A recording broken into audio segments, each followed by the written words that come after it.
بسم الله الرحمن الرحيم.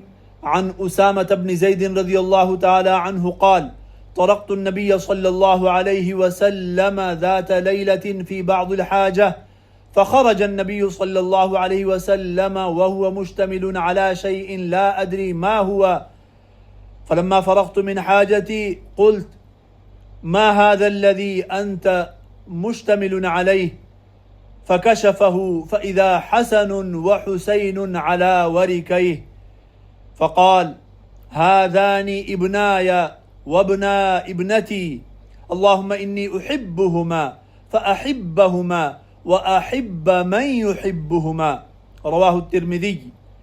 ففي هذا الحديث بيان لمكانة الحسن والحسين رضي الله تعالى عنهما عند رسول الله صلى الله عليه وسلم، وتعليم للأمة أن محبة من أحبهم النبي صلى الله عليه وسلم من محبة النبي صلى الله عليه وسلم.